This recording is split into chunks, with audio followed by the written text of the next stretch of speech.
Bonjour à toutes et à tous, je m'appelle Quentin Chancerol, je suis un des associés de Pépite Urbette. Je suis un passionné d'investissement, notamment immobilier, et de gestion de patrimoine également. On se retrouve aujourd'hui sur un nouveau format qui s'appelle le FAQ, foire aux questions face à Quentin.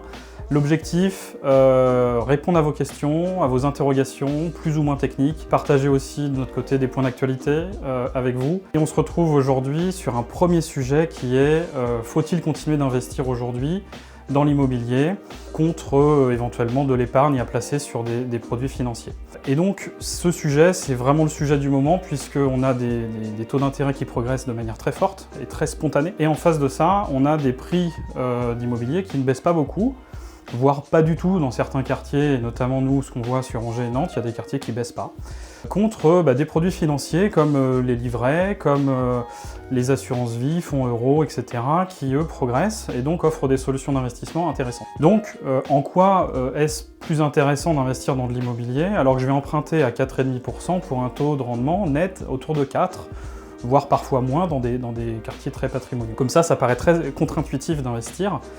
Pour autant, eh bien, c'est intéressant. Alors pourquoi c'est intéressant? Puisqu'il y a plusieurs éléments qui vont venir rendre cet investissement plus performant dans le temps. La première chose, c'est que vous allez certes emprunter à 4,5%, mais votre quantité d'intérêt remboursé à la banque va baisser dans le temps.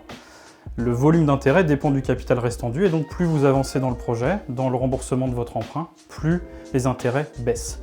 Et donc votre niveau de rendement annuel va, quant à lui, augmenter.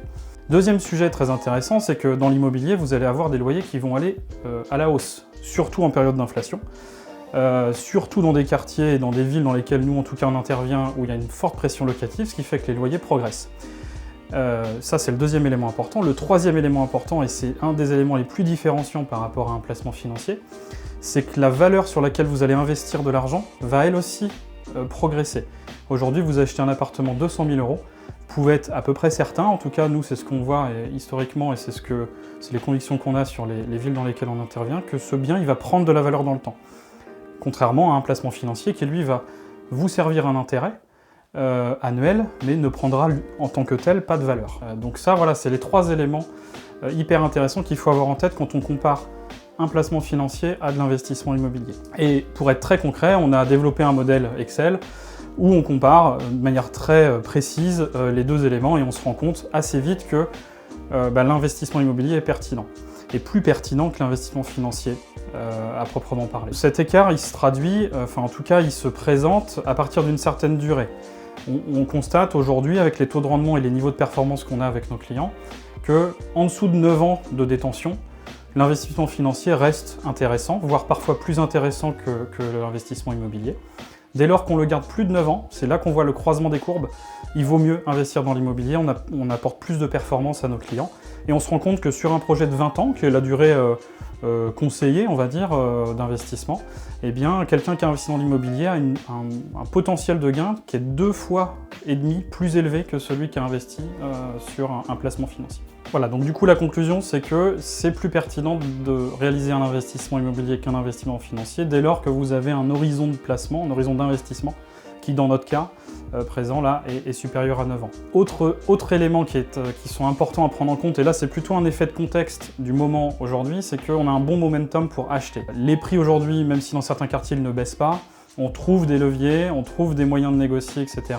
sur un bon nombre d'appartements et de biens. Donc le momentum aujourd'hui est bon pour passer à l'achat. Le dernier élément aussi qui est hyper intéressant, c'est que certes vous allez peut-être emprunter à 4,5 aujourd'hui, ou même à plus dans les mois qui viennent, mais qui sait, dans 2, 3, 4 ans, vous allez certainement pouvoir renégocier votre taux à la baisse et donc retrouver des marges de manœuvre en termes de cash et faire baisser votre coût de crédit. Voilà, donc c'était le premier épisode.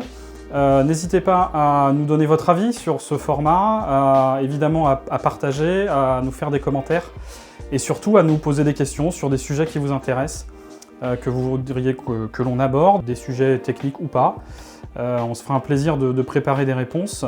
Et puis pour ceux que ça intéresse, n'hésitez pas à mettre un petit message aussi pour me demander le modèle Excel que l'on a préparé pour justement faire cette comparaison entre investissement immobilier et placement financier.